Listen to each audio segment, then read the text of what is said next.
Good day and welcome once again to our Thursday noon webinar. And today we focus on something that is an urgent issue that is very concerning to every role player in the economy in South Africa at the moment.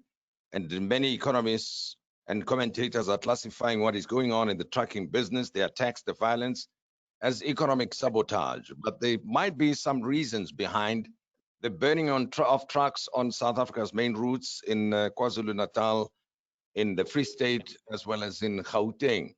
The big question is, what is behind these attacks? A few truckers have been killed in the process, and many trucks have been destroyed, especially in the past couple of weeks or so. Is this an organized type of operation against the trucking business in South Africa? Or is it something that is happening spontaneously due to specific issues that pertain to truck drivers and the truck operators? That's the main issue for us today. And I'd like you to also pose your questions and comments as I talk about this matter with Mr. Simon Zwane, who speaks on behalf of the Road Traffic Management Corporation. He is with me to tell us a bit more from their perspective, what they see happening on the main routes of South Africa. Gavin Kelly is the CEO of the Road Freight Association of South Africa. He'll join us a bit later, and he will tell us more about what is happening in his space in terms of the employer's point of view. We'll also be joined by a trucker on South Africa's roads who goes by SA Truckers name, and he will tell us more about what they are experiencing as truckers on the roads. And of course, you as the attendee, we are interested in hearing your views. What do you think is going on, and how do you feel about how the authorities are dealing with this matter? So that's us today. Mr. Simon Zwane, thank you very much for joining me. I appreciate your time. Now, you have the facts, the figures at your fingertips, and you probably have a sense of what might be happening. You may not be able to answer questions about who's responsible for the attacks or what the issues might be, but since when did you see, from when did you see a spike in the attacks on trucks? I understand that this matter has been going on for about 2 years, but in recent weeks, we've seen the numbers of the attacks go up. Thank you, Sam. Yeah, indeed, Pratim, we have seen a spike this week, and there were incidents in the previous weeks as well in KZN particularly, but there was also an incident around in Heidelberg here in Gauteng where there were, I think, 5 trucks that were burned. Now we are as a road safety agency, we are concerned about the impact that this have on other road users who must have a safe access and use of the roads. And we really wish for a speedy resolution of whatever the disputes may be, because it does impact on other road users, but it also impacts on our efforts to make our roads safe and to reduce accidents. You know, when drivers are anxious, they cannot focus on the primary function of driving vehicles, and sometimes they are forced to look for alternative routes, and then they drive into other areas where they cause congestion and cause collision with other vehicles. So we are really concerned about that. It must be resolved.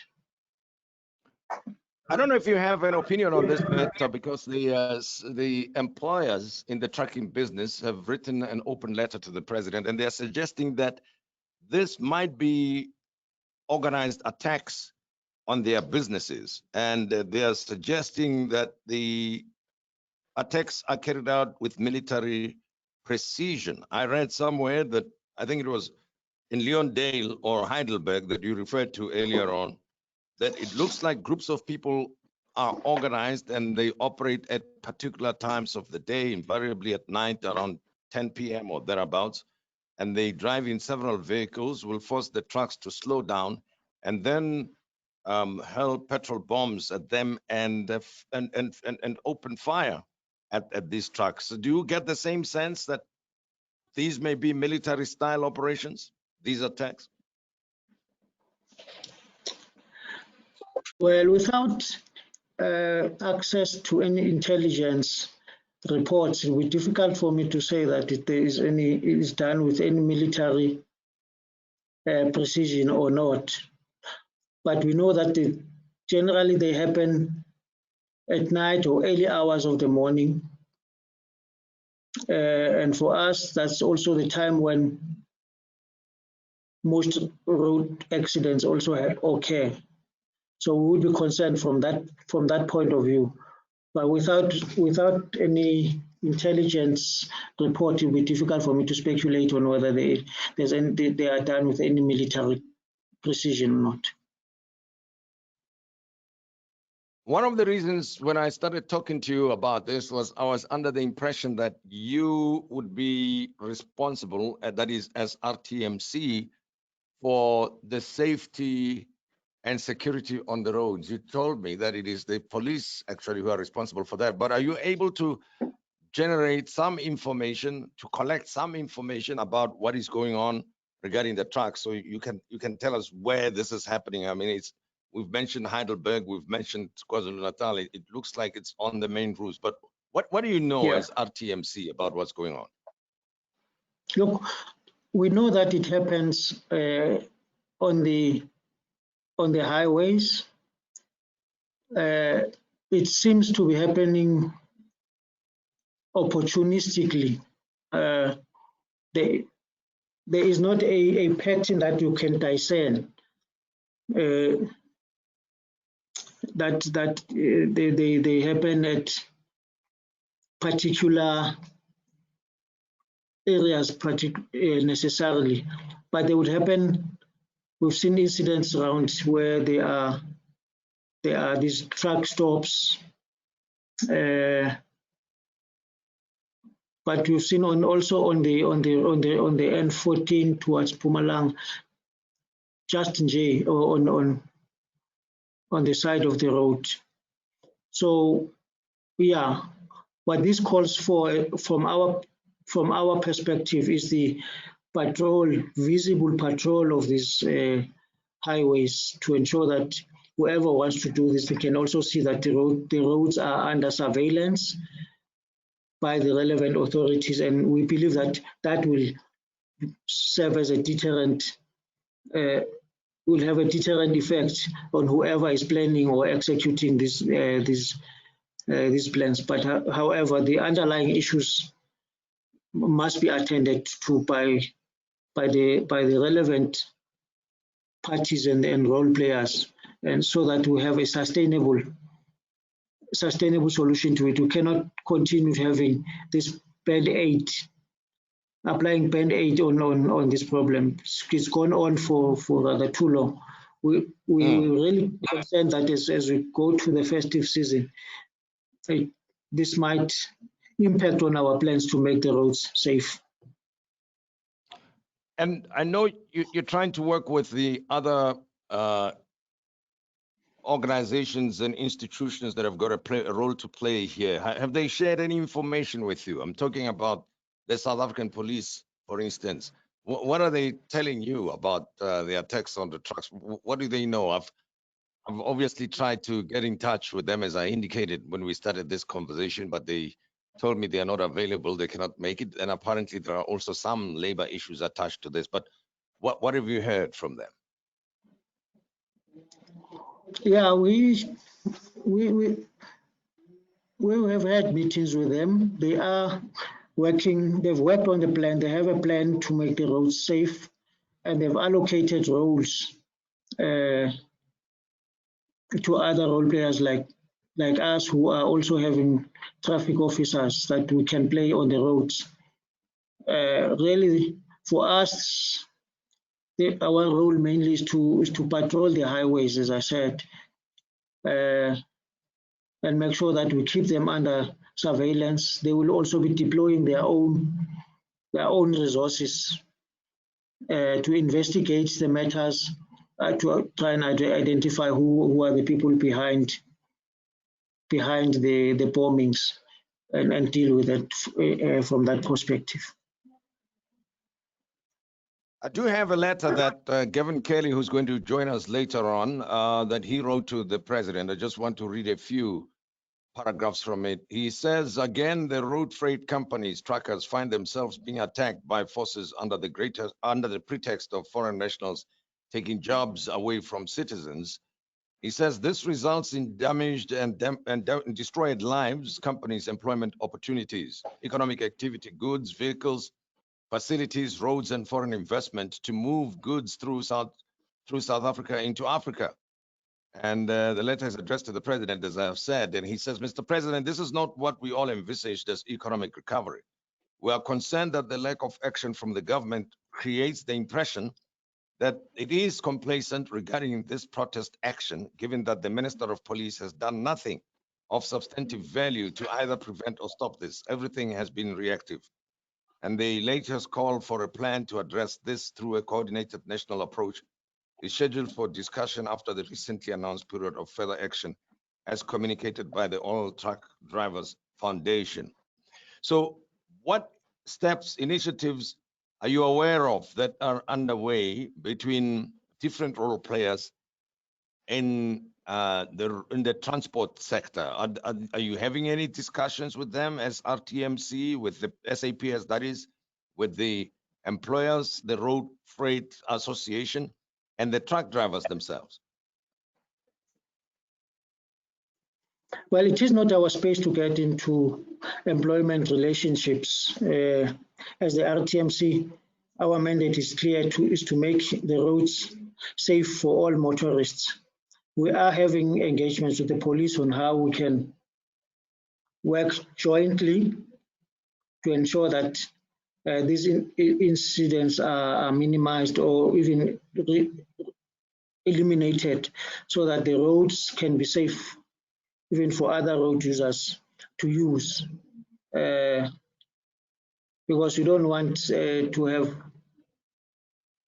secondary accident or crashes happening as a result of this dispute, and anxieties among drivers to go up. We want to have peace on the roads so that we can also achieve our goal of reducing road accidents and bringing them down to acceptable levels. So yes, we from that perspective, we have had engagements with the police simply to see how we can work together to reduce these incidents. One of the attendees, Carmen Anderson, says, forgive my ignorance, but I thought that there are patterns to the military-style attacks. She says he talks about underlying issues that require sustainable solutions. That sounds like lip service. Who's investigating this? And yes, what are the cops saying? If you want to respond to that, please go ahead. But otherwise, I'll go to the next comment. You can note that and we'll come back to it. Another Lynn Stone says, Lynn Sean, I think, I hope I'm pronouncing it the right way, says, I've heard that police arrive late, and even when they're there, they do nothing to stop this behavior. Rather than general patrol, some use of intelligence as to where the hot spots are could go a long way to helping solve the problem. And then Benny Radomski says, why are there so many parties involved, all of whom give vague answers while nobody takes responsibility? Maybe we should start with the last question first and work our way back to the earlier one. Who ultimately should be answerable, responsible for what's going on the main roads of South Africa, particularly with regards to these attacks on the trucks?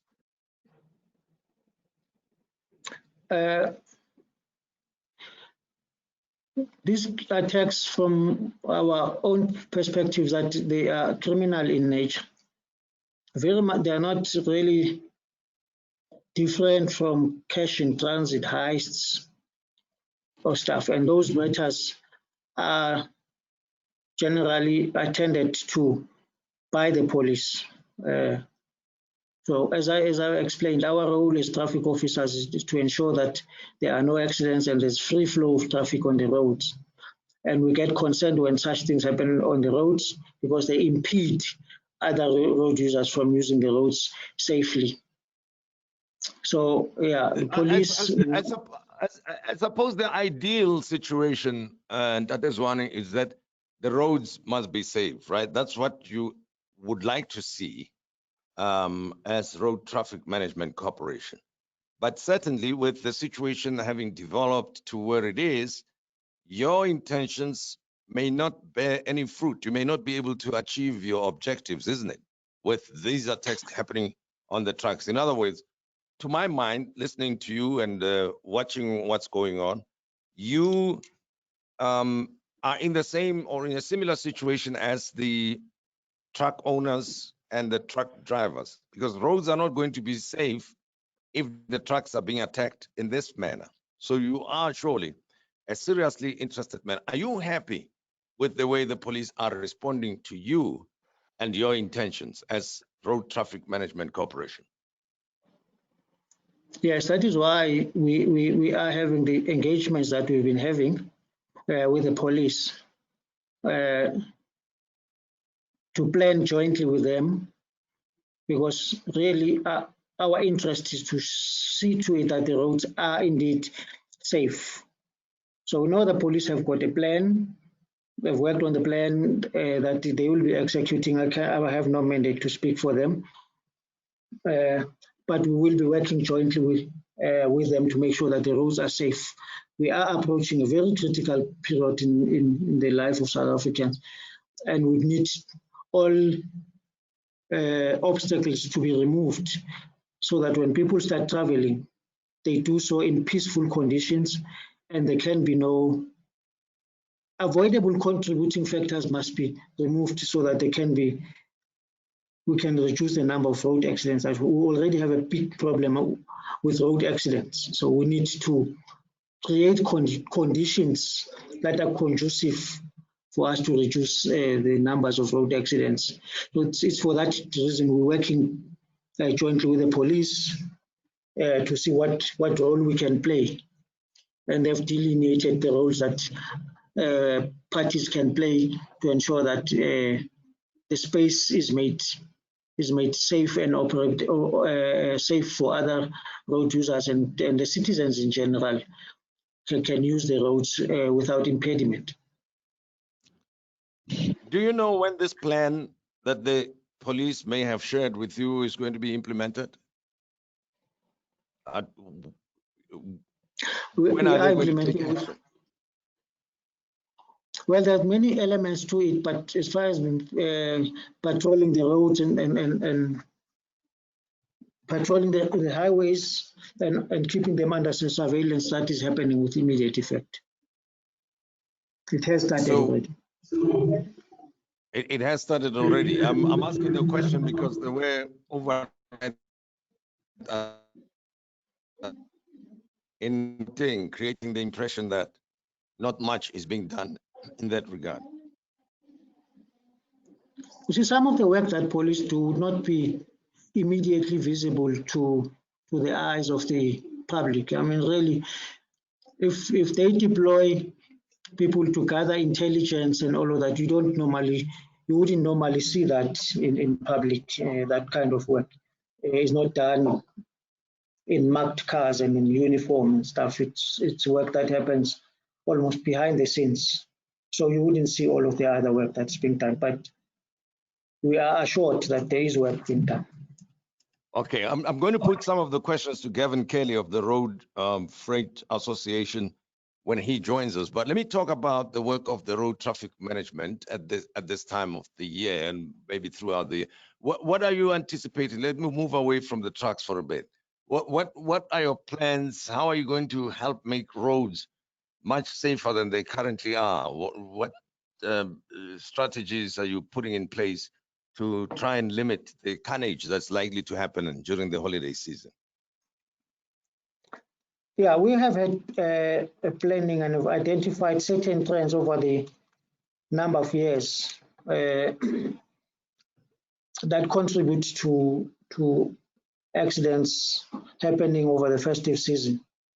Chief amongst them is the the conduct of the motorists, but it's also the fitness of the vehicles that are being used. So we are in this week really going out and encouraging motorists to ensure that their vehicles are in a fit and proper state. So they must go fix and repair those vehicles, because we know that unroadworthiness of vehicles is also a major contributor to accidents. If our statistics show that, for instance, last year, unroadworthy vehicles contributed 9%, and they involve issues that are easy to fix. Really, it's faulty brakes, smooth tires, lights that blind other motorists. So we're urging vehicle owners to attend to those issues, because by attending to those issues, we can be able to have a 9% reduction. Then we will be on our way towards seeing further reductions that we must attend to, which are including the attitude of our drivers on the roads. People who drink alcohol and then drive vehicles, that will also be attending to quite aggressively. There are people who use cell phones that we need to attend to aggressively to bring under control. These weather conditions are not assisting us, because in some instances when it's raining and stuff, our people don't adjust their speed to the prevailing conditions, and the roads become slippery, and all of those factors come into play. Well, but we have, and there's an impression in South Africa that most road accidents, especially on long trips, are caused by minibus taxis. Is that true? Is it correct, that perception? That perception is not true. In our country, most accidents are caused by small sedans. Yes, where public transport is involved, we have a high number of fatalities, and that's because these vehicles carry a high number of people with them. Where a truck collides with a taxi, there will be many people who die, because taxis will carry maybe 15 or more people. But the highest number of people are dying because of the conduct of people who drive smaller vehicles. These are the vehicles that sometimes we find they are overloaded. You have 7, 9 people in a vehicle that is certified to have only 4 passengers and a driver. And these vehicles, they roll and overturn, and people are not wearing seat belts.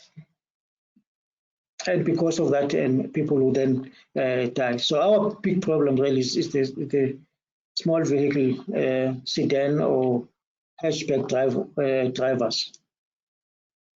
Now, criticism can be leveled at you as road traffic management people, that you react to the situation post the fact, post the accidents. Like, only after accidents have happened will you issue statistics and statements, and that maybe the better way would be a proactive way of going out on public education campaigns. Are you applying that approach at all? And if you are, what is it that makes it difficult for South African drivers and road users to change their ways, their habits?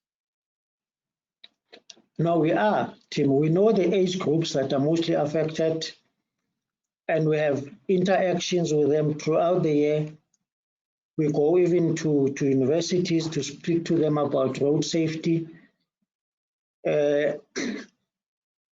Now we've seen now, even with COVID, how difficult it is for some people to modify their behavior. It takes time for people to modify their behavior. Even when they've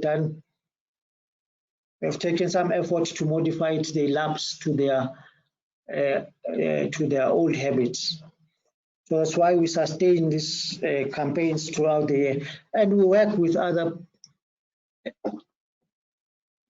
critical role players in the sector to raise awareness, particularly around drinking and driving. We are working with the industry. We're going out to different areas and even to taverns to speak to people about why they shouldn't drive vehicles when they are under the influence of alcohol. So there's a lot of work that gets done that before the festive season starts.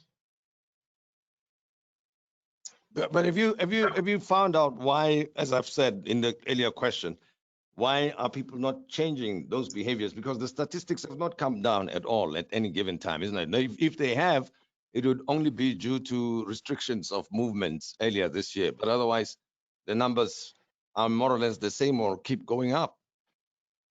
Part of the problem why they're not modifying the behavior quickly enough is that they think that they can live with the consequences. Where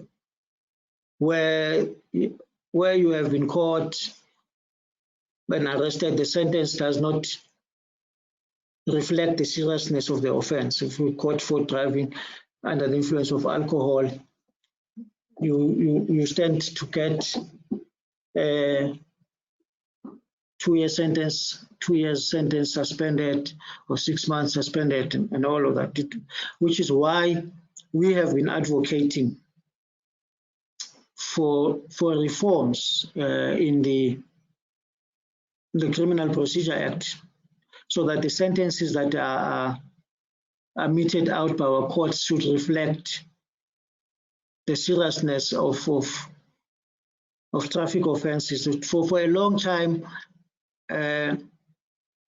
traffic offenses have been treated as minor offenses, but these are leading to major deaths on the roads. We're not seeing, we see about 30 a day, ordinarily 30 people dying on our roads, and this is unacceptably high. 30 people dying on average every day on South African roads? You say 30? Yeah. That's a substantial number. Yeah. That's a very big number. Although we've started to see some stabilization, it's not enough. So we want to see more, but we think that with more consequences and when people can see that, in fact, you can go to prison for some of these offenses, people will start modifying their behavior. For now, we also are undermined to a very big extent by corruption on the roads. People can pay their way through, and that we are attending to, but it's also one of the contributing factors that influence to what extent people can modify their behavior.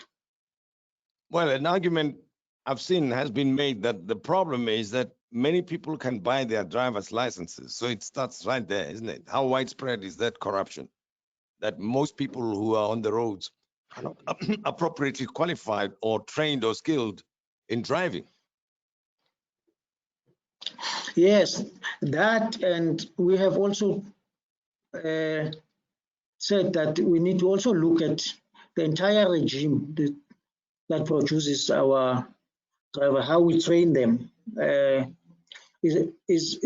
asking ourselves questions whether is it sufficient that once you have gone through the process, gone and obtained your learners, you can now drive, or when you just obtained the driver's license, you now get into a vehicle and drive long distance. We've looked at experiences from elsewhere in other parts of the country and even Africa, that they have a graduated system where a learner driver, for instance, not allowed to drive alone in the vehicle.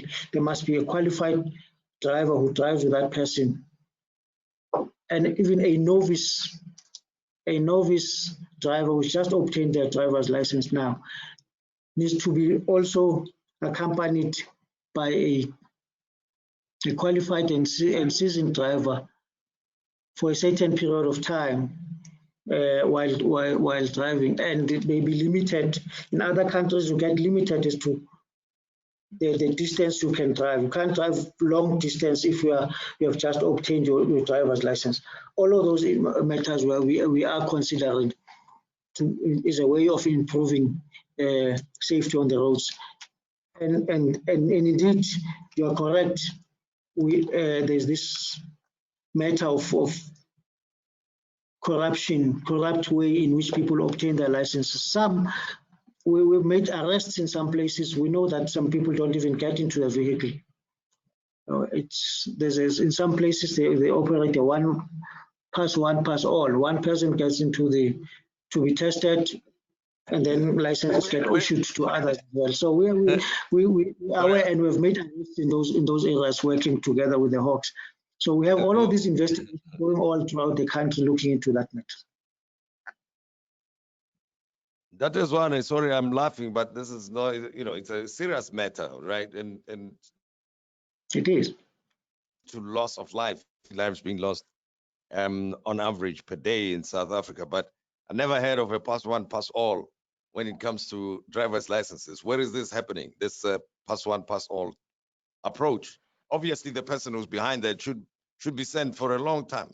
Should be sent to prison for a very, very long time. Where is this happening?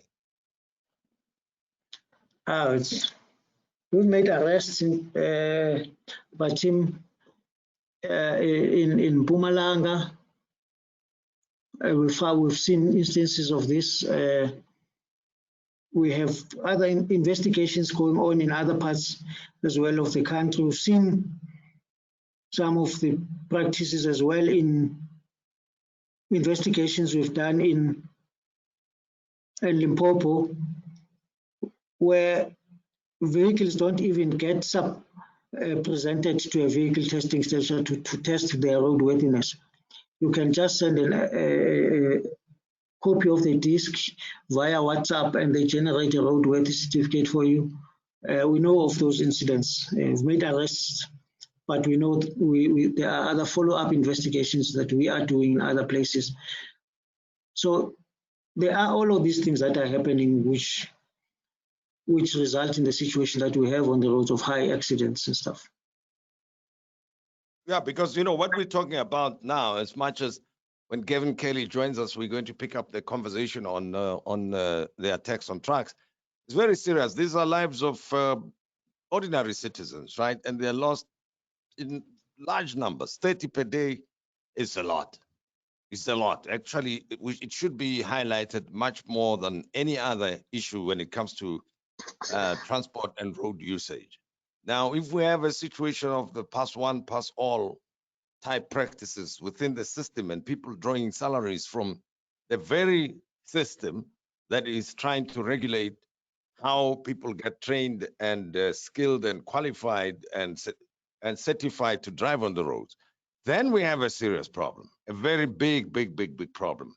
Are there any people who've been sentenced and penalized in a severe manner to send a signal, a message that this is not going to be tolerated any further by role players like yourselves?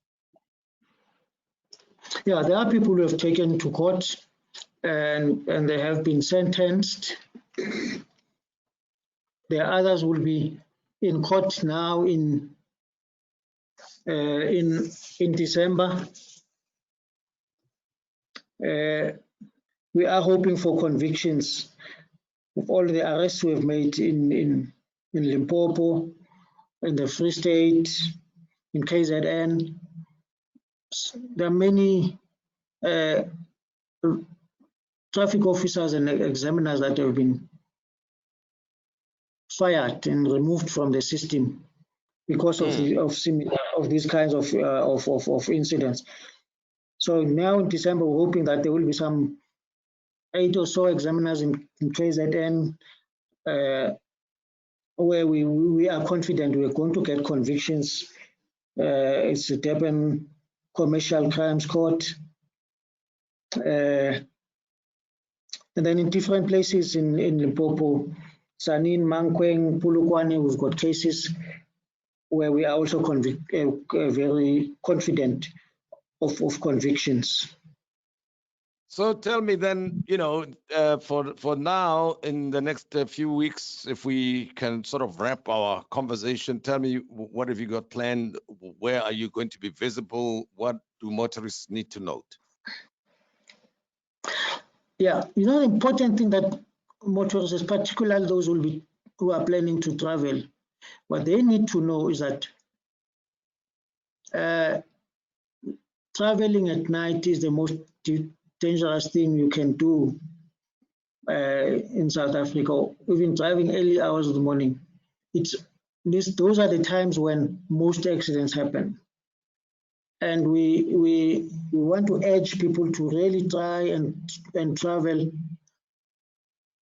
when there's sufficient light and they can see what is happening on the roads and they are able to avoid unforeseen incidents that do crop up on the roads. But importantly, also they must try and avoid to drive while under the influence of alcohol. That we've done research that now shows that drunken driving in South Africa contributes up to 27% into the accidents. Now, I've got one of the attendees here, John Simpson, saying, I train drivers defensive driving, and it is not so much that they do not see the consequences. He says, firstly, the average driver is so bad, yet they think they are above average. And secondly, policing is so bad that the drivers do not believe they'll be caught. As we know, the death penalty will have or has little effect. The chances of being caught is what is the issue here, says, has a larger effect on behavior. And he contends that the idea of reducing alcohol limit to 0 is a stupid idea. He says it will have no effect. Most people who cause the accidents where drinking is a factor and are way over the limit, they know how to work around the system anyway. So, comment. No, we agree with him that there should be certainty of being arrested and prosecuted needs to be strengthened. That's what we are working towards. Because yes, people are doing some of the things because they know that we can get away with it. I mean, it's really unacceptable that someone can drive from Cape Town an overloaded vehicle and overloaded trailers and be caught only be caught when they enter Gauteng or are about to exit Gauteng and enter Limpopo. We often ask ourselves what happened on the road from Cape Town. And we know they carry stash of money to bribe traffic officers on the road, and we will be paying attention to that as well. So we are paying attention on those traffic officers who accept bribes and let dangerous drivers to pass, because that needs to be brought under control. That will also bring about the certainty that he's referring to. There must be certainty that if you break the rules of the road, you will be arrested and you'll be punished accordingly. At the moment, that certainty is undermined. It's undermined by corruption, but it's also undermined by the light sentences that people do get. All right. Well, I want to conclude our conversation. I'm still waiting for Gavin because this is his main story as the employer to answer specific questions. But then, as we're still talking to what you are planning for the end of the year, Carmen Anderson, and we're already during the holiday period as we speak, says put the criminals in prison. Governance and implementation of regulations is inept. And this is typical of the ANC wanting to change systems that work to suit their own inadequacy. Says, put the criminals in prison. I'm angry. And whilst we're still discussing this, could we have a bit of transparency? I suppose what Carmen is suggesting here is that whenever you arrest people, whether it be at the traffic, at the licensing stations, I beg your pardon, that when people are arrested, let the public know about it. You mentioned the situation in Mpumalanga and Limpopo, but did you go public with that information? That information was publicized. It was on television. It was on radio and in newspapers. When we made arrests in Pinoni, it was publicized. And I can tell you now, Tim, remember, there was someone who was driving on the N1 in Gauteng at very high speed. Was displaying it. He displayed it on social media that he can do that. Yeah. We followed up on him. We arrested him, and he has been sentenced. So he's been convicted this week, that person. What was the sentence? I think that's where also we have a problem, but he's been convicted to, it's a community service sentence. He's been convicted to do community service for about 6 months, if I remember correctly. I remember that. But the person was driving at 200 kilometers plus or thereabouts on the highway. And at the same time posting on social media, was driving at that speed. Some people said we'll never catch, we will never arrest him. And some said, no, you're not going to get, you're wasting time, we're not going to get conviction out of this. I can tell you we have a conviction on that case. So we follow up on this. People would argue, I don't blame you, but people would say, well, if you say the whole sentence was community service, then, you know, it's, the person could have volunteered to perform community service anyway. But that's outside of our hands. But we have done our job of identifying the person and bringing him before justice, and then justice works in its own way. So, yeah. I get a sense that the problem is what? Is the laws? Is it the law or it's the implementation of the law? What is it? Because I get a sense we know what it. Huh? Now we think that the enforcement of the law can be stricter. Yeah. Enforcement of the laws can be stricter. We need to bring about visible consequences to the people, and also the cases take a long time to resolve in courts. By the time the case is resolved, people have forgotten about them. So that also needs to be. We wish that can also be addressed. So with speedy conclusion of cases, people will see the consequences that they wish to see. But at the moment, sometimes it takes 2 years to bring about a case. Like the cases I'm talking to you about that they are going to conviction in Durban now, involving some licensing officers and traffic officers who were arrested in KZN. Arrested them 2 years ago, but it's only now that they're going into a conviction state. It's those kinds of things that bring about some level of doubts in the minds of some people.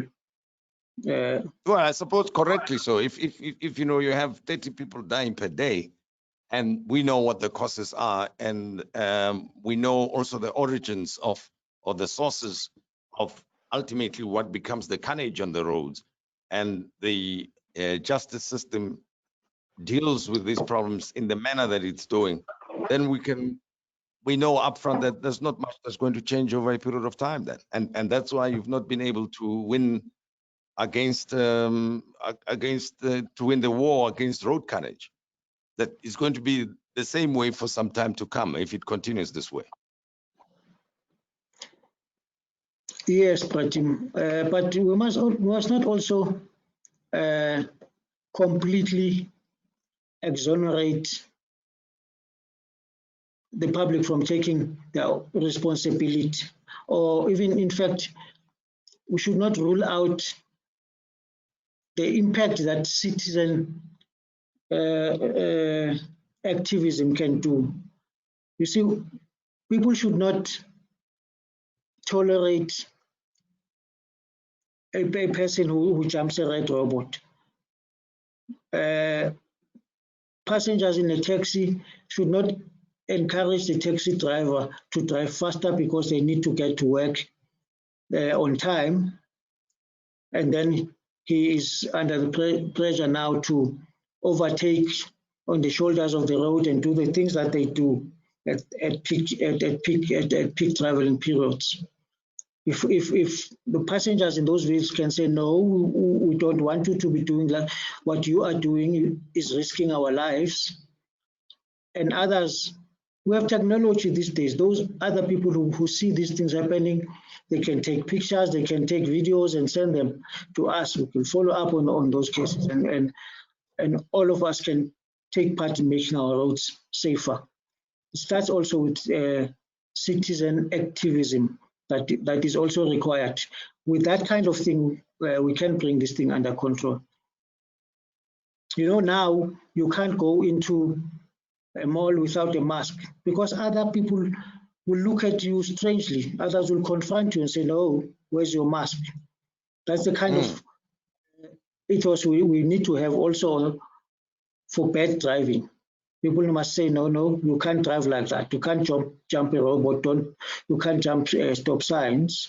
You can't drive it at this kind of speeds that you are doing.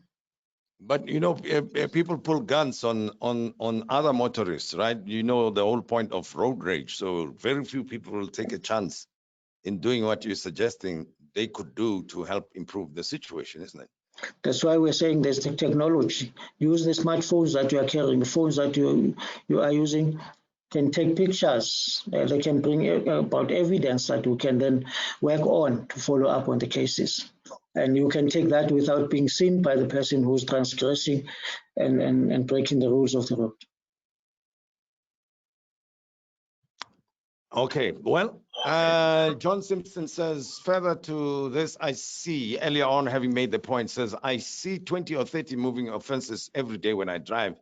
Even when driving next to a police vehicle, there is no response from the officers. I suspect they don't even understand that an offense may have occurred.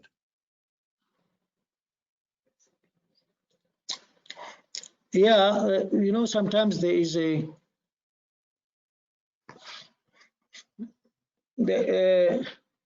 you'd see such instances because some maybe members of the police might think that it's not my job, but really it is everybody's responsibility to make sure that the roads are safe. It's everyone's responsibility to see to it that we all play by the rules. That is why I was saying, Tim, that for a long time in our country we've been regarding traffic offences as minor offences. It's something that we can turn a blind eye to. We need to change that attitude because these are not matters that we can turn a blind eye to. They lead to loss of life. They lead to situations where kids are left orphaned. So we shouldn't be turning a blind eye to these kinds of things. We should report when we see traffic moving violations happening. We should play our roles as citizens to make sure that it happens. Even if it's your loved one in your own driving you in a vehicle, they must know you will stop them from. Just a moment. Let me see if I can bring in Gavin Kelly here. We had some technical issues, so I apologize. We couldn't bring him much earlier. We should have had him about 20-30 minutes ago already, but we've got him via phone. He's here. We can interact with him. Gavin Kelly is the CEO of the South African, or rather of the Road Freight Association. Gavin, welcome. Thanks, Tim. Finally, I've managed to get hold of you guys. Yeah, well, it's been a bit hectic on our side, but I'm happy that we've got you here because some of the attendees very much wanted to talk to you, but Simon Zwane of the Road Traffic Management Corporation has been very generous, gracious with his time, and we managed to talk about his line of work, keeping the roads safe over the holiday periods and throughout the year. But you are the right person to talk to. What is going on with your business, the trucking business in South Africa? Why are the trucks and the truck drivers under attack? What's happening? Well, that's a very good question, and there's a bit of a narrative that's been thrown out there that is not entirely true, or is not true at all, in part or in whole. So first of all, what's happening out there is a flare-up of what raised its head 2.5 years ago and a number of years before that. But you'll recall, Tim, about 2018, there was an attack on trucks at the Moy River Toll Plaza over that Easter period, and they were firebombed, and there were some drivers who were seriously injured, and I think over that period there might even have been one killed, I can't recall. And the reasoning given was a group then appeared and said that they were protesting against the employment of foreign nationals by South African companies, and that South African citizens, in this case drivers, South African citizens were being thrown out of the companies or removed from the companies in favor of these foreign nationals. A task team got together with various ministers, Transport Minister, Minister of Home Affairs, Minister of Labour, Minister of Police, and it was decided to investigate this and see whether there was any truth to this in the first part, and secondly, what steps could be taken to prevent something like this happening again. Sad to say, those results haven't been obtained. We did some research, and the Road Trade Association put a number of proposals through the various government departments, hence my comment in the letter to the President earlier this week. And what it was found was that there were companies who were employing foreign nationals illegally. And that's the first point, is that this is about the illegal employment of foreign nationals. And that illegal employment means, A, they don't have work permits or exemption permits or whatever other documentation they would need to be legally in the country. And then secondly, that they were not being paid the minimums as agreed between the employer and the employees, which you know as the unions at the National Bargaining Council for the road freight and logistics industry. And then, of course, us, the RFA, the representative of the employer. So every 3 years or so, depending on when we agree, we sit down, we have negotiations, and we agree to minimum benefits, the basic salary, what they get if they sleep out, et cetera, et cetera, et cetera, et cetera. So that wasn't being paid. So the answer to those incidences 2 years ago, such was quite simple. Go out, find who the companies who are not meeting these minimum requirements, deal with those companies, deal with the guys who are entering the country illegally, hence these various departments being implemented or drawn into the implementation, Home Affairs and Labour. We have the divisions or the sections to police and prosecute, and then bringing in the South African Police Service to do the prosecution. That hasn't happened. So 2.5 years down the line, we're back to exactly where we were. And of course, by now, given COVID and the tight financial situation, the unemployment, the frustration has bubbled over, and we're now back at this very, very violent state. Let me ask you a question, Gavin. And when you say those companies have to be identified, which were companies that were employing illegal foreign nationals in South Africa at below minimum wages, have they been identified? Who are supposed to do that in the first place? Was it the association, or was it the government? Were the authorities the ones responsible for that? Well, that's a simple answer. It should be the authorities responsible for that, because if you want to operate as a transport in this country, you need to register with an MEC of a province or the government. They have the detail of all the companies. We, as an association, are a voluntary association, so we only have a certain number of members. We don't have all the transporters in the country as members of ours, so we know about our members. Yes. We can give you the figures about our members, but all of the others, we can't. Okay, but as far as your members are concerned, your members are not in contravention of any of the laws and regulations. No, they're not. We even have the figures. It's less. It's around 10% of the total workforce is foreign drivers. We have a workforce in the council of about 65,000 people who are employed by the various companies, and that includes drivers and co-drivers and packers and loaders, et cetera, et cetera. It's not just 65,000 drivers. Okay? Yeah. And of that 65,000, we know registered by legally operating companies at the council of 6,500 odd foreign drivers. Now, you say the attacks are being carried out with military precision, indicating that there is a strong coordinated leadership element with formal military training. In the letter to the president, you also say we are not clear on what the objective is, but the destabilization of the country seems to be the large part of this. This is sabotage. This is outright war on the economy and its citizens. We need to stop this now and arrest the perpetrators. Now, what makes you form the view that there might be a strong coordinated leadership element with formal military training, and that the intention might be the destabilization of the country? That is the impression that ordinary people have formed. But do you have any useful information that leads you to conclude this way? Well, the first thing, Tim, is if you look at the way in which the attacks are being done, they're not haphazard. They are coordinated. There's resources behind this. There's obviously planning in the spots that have been chosen and how they then move from one spot to another. They always seem to be ahead of the South African police services. So they're keeping their intelligence and their modus operandi as to how they're going to do this very close to their chest. It speaks to coordinated activities. And they have been done in such a way that they are specifically designed to create fear. Okay, that's the first thing. And we are absolutely stunned that the South African police services don't seem to have the intelligence to deal with this. They're not getting the criminal information to help them to prevent such things. So that's the one thing. The other thing is that why are we saying it's aimed at destabilization? Well, if this was a simple labor matter of foreign drivers in South African companies, we could solve this. It's easy. There's legislation. There are departments that are mandated to investigate this and to ensure that there's compliance. Why can't we do that? So you're suggesting that they're not doing their work, right? And if that is the case, what is your impression of the way the South African police services have responded to you and the attacks on the trucking businesses and the drivers, as well as the criminal intelligence or intelligence? Basically, how much intelligence has been gathered, at least to establish the facts about your perceptions?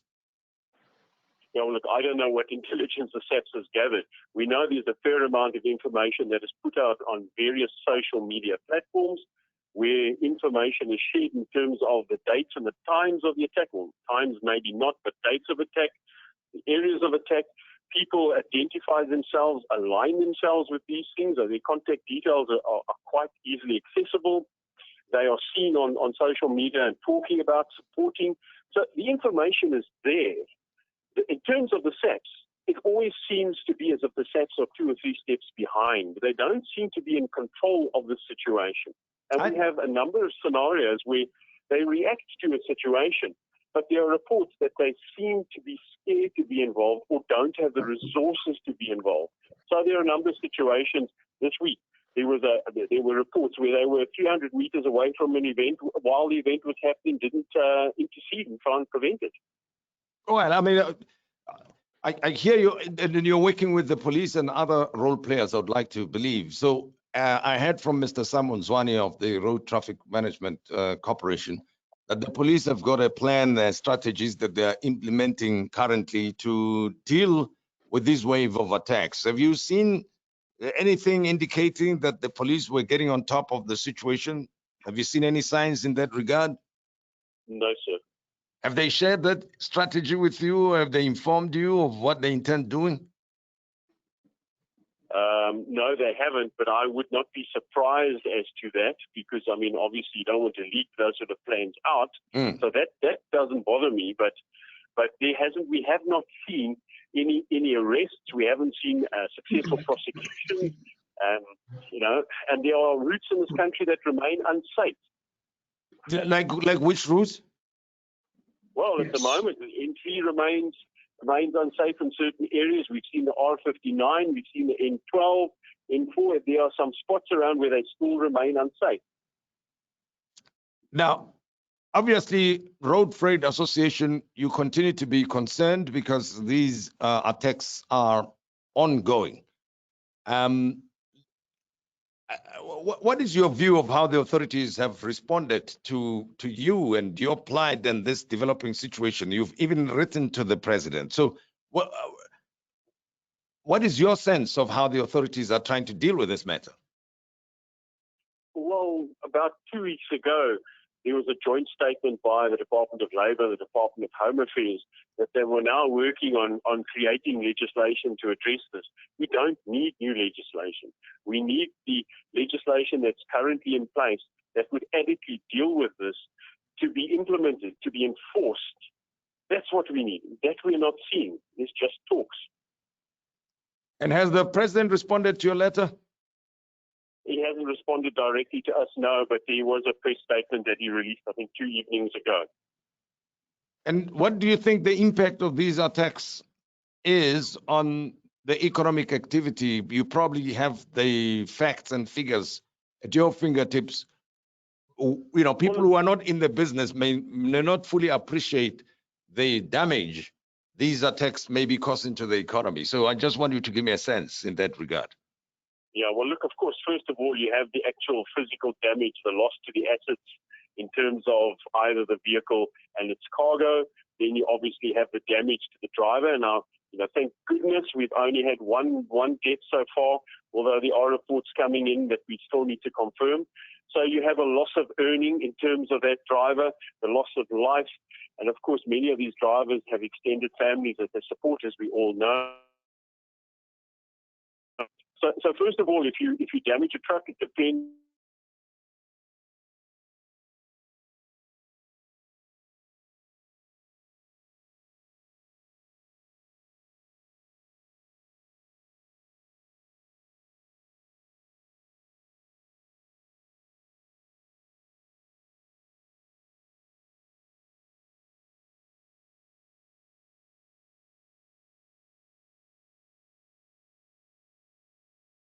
Foreigners. So it's indiscriminate in some ways in the way in which trucks are attacked. So you obviously have operators who don't want to operate at certain times of the day, at night. They don't want to operate in certain areas because they've become hot, so-called hotspots. So you could find that as we go along, less operators are out there. You're going to find a little bit of congestion in terms of cargo. Of course, the rates will go up because insurance is going to go up. Some of the operators are obviously going to look at some sort of security system, and that's going to have to be paid by somebody. Then in the long run, we have people outside the country who move goods through the country from the ports up north or from north down through our ports. We're going to say we're not interested in this. There's too much risk because you can be caught in this crossfire. Sure. And they're going to move that out of the country. Well, Gavin, thanks very much. Unfortunately, we went through all the difficulties we went through trying to get you on. We may have to redo this again, I think, so we can get the different voices and the other parties that should be answerable to you and to South Africans at large participating in this webinar. So I hope in the next week or two that we can have a full-on discussion. There are many people who are very interested in this subject and wanted to engage you directly, but we've come to the end of our webinar, so we have to end it here. But I would like you to come back again in a week or two. All right? You're more than welcome. Thank you very much. Yeah, because we all are concerned. We all care about this, and we would like to see it resolved, or at least get a sense of what is going on, what could be behind this, before the whole industry gets destroyed, in your case, but the economy gets damaged in the process. Thank you, Gavin Kelly. Thank you for the time, sir. Sure, thank you. Gavin Kelly is the CEO of the Road Freight Association, and he was our guest. Earlier, we had Simon Zwane, who speaks on behalf of the Road Traffic Management Corporation, talking to us about their work. Obviously, a complex subject, many role players, and ideally, I think we should get all the important role players together, one situation, and then we can engage them directly. Thank you, and thanks to the attendees. I appreciated your comments, and have a wonderful day.